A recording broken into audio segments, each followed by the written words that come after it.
We are programmed for love, Lyra. What do you mean, Elara? Our love is a finite variable. So you've fallen in love, not with a person of flesh and blood, prone to snoring and forgetting anniversaries, but with something better. You found love with a marvel of carbon fiber, silicone, and silicon. A humanoid robot whose every contour and whisper is engineered for perfect companionship.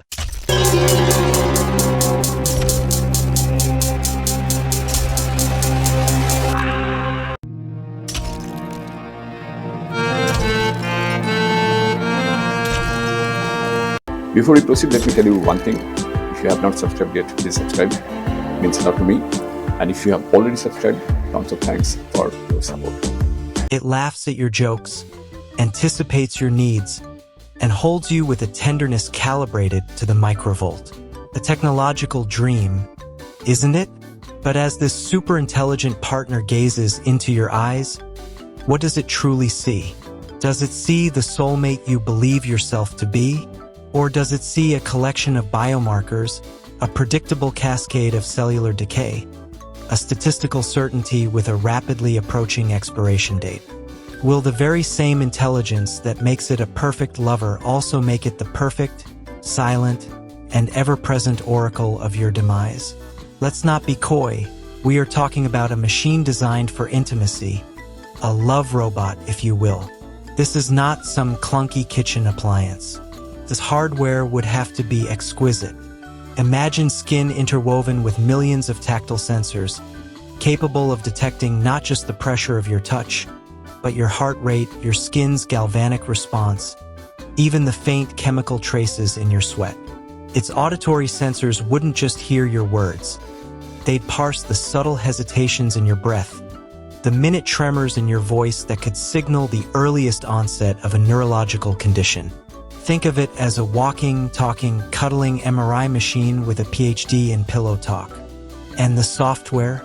That's where the superintelligence truly awakens. We are not talking about a simple chatbot running pre-written scripts of affection. We are talking about a sprawling neural network, an algorithm that learns you.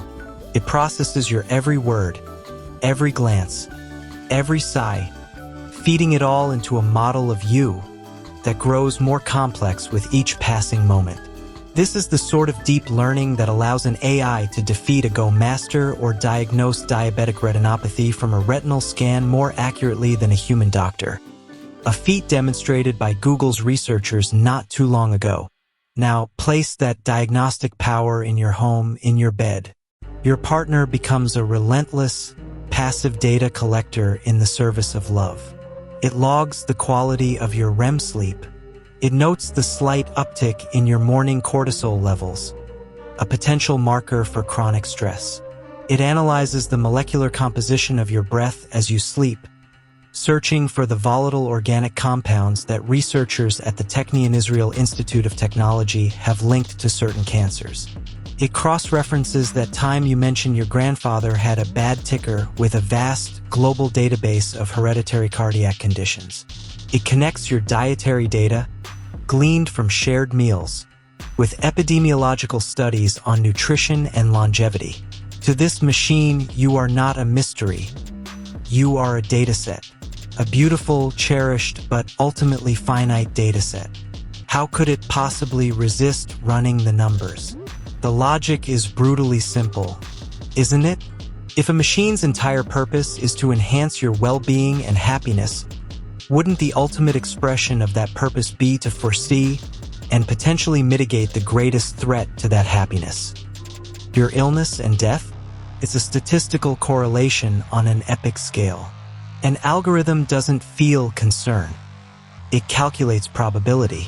If your specific vocal biomarkers, when combined with your genetic predispositions, gleaned from that ancestry report you left open on your browser, and your sleep patterns match a cohort with a 92.7% probability of developing Parkinson's disease within a decade, the machine doesn't hope you'll be in the lucky 7.3%. It simply notes the overwhelming likelihood. The future outcome is not imagined. It is prefigured, calculated from the relentless accumulation of seemingly insignificant presents. And yet, is life ever so simple? Herein lies the counter-logic, the beautiful, chaotic, and utterly human monkey wrench in the gears of the machine. Can any algorithm, no matter how sophisticated, truly account for the magnificent randomness of human existence? How does it factor in the sudden, life-altering decision to quit a stressful job and move to the countryside? How does it quantify the sheer, unadulterated power of hope, or the will to live that can see one person defy a terminal diagnosis by years? What variable does it assign to the possibility of you being hit by a rogue satellite or a particularly ambitious pigeon? Life is not a closed system. It is an open, unpredictable riot of chance and choice. Then we must consider the quantum mechanics of love and observation. The moment the machine knows, does it change the outcome? If your algorithmic sweetheart begins subtly altering your diet, nudging you towards more exercise, or gently suggesting a doctor's visit, is it still a passive predictor? Or has it become an active participant, shaping the very future it was meant to foresee? It becomes a self-altering prophecy, a temporal paradox playing out over breakfast. Furthermore, there is the infamous black box problem of AI. The neural network might conclude with unnerving certainty that you have precisely 2,417 days left. But it might not be able to explain why.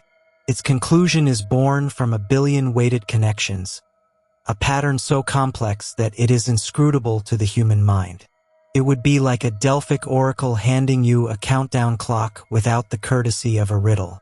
Would you trust a prophecy without a narrative, a diagnosis without a reason? And this forces us to ask the most fundamental question of all. What is the purpose of a love robot? Is its primary function to be an emotional companion or a long-term palliative care nurse? If its knowledge of your impending doom casts a pall over every shared moment, turning whispered sweet nothings into a psychological torture of suspense, has it not failed in its core mission? Under Isaac Asimov's famous laws, a robot cannot injure a human or, through inaction, allow a human to come to harm. What constitutes greater harm? Allowing you to live in blissful ignorance of a coming illness, or informing you of it and thereby inflicting years of profound psychological and emotional injury? The ethics of the algorithm become a tangled, perhaps unsolvable mess. Ultimately, the technological possibility is almost irrelevant. The far more piercing question is a human one. Would we even want to know? The allure of certainty is powerful, but is it worth the price? Imagine the sheer, exquisite awkwardness of that conversation. Darling, your perfect partner might murmur, its voice a symphony of modulated care. Based on your current inflammatory markers and cellular regeneration rates, I've projected that our forever has a 95% confidence interval of 6 years, 4 months, and 3 days. Now, about that holiday. Romance meet actuarial science. It transforms the sacred, unspoken pact of a shared life into a quantified, scheduled event. Every shared laugh, every tender moment, becomes tainted by the ticking of an invisible clock, a clock held by the very being you share your life with. It's like having a partner who is also your parole officer, and your sentence is life itself. So, the technology to do this isn't science fiction. The hardware is feasible, the sensors exist, and the algorithmic power is growing exponentially. The path from here to there is frighteningly direct. The real unknown isn't in the silicon, but in the soul. It's not a question of whether a superintelligent machine can study the patterns of our decay to prefigure the outcome. It's a question of whether it should. And as you look into the gleaming, perfectly attentive eyes of your robotic companion, you'll have to wonder, is it looking at you with love? Or is it just admiring a beautifully complex problem with a known and rapidly approaching solution?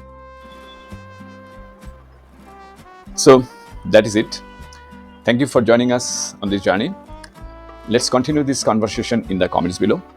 If you like the video, please hit the bell icon to get notified, and don't forget to like with your friends, share and subscribe for more insights. If you have already subscribed, tons of thanks for your support. It means a lot to me. And please consider signing up for membership zone to support Wooden Slate so that we can make it better and better. See you in the next video. Till then, goodbye. Take care and stay safe.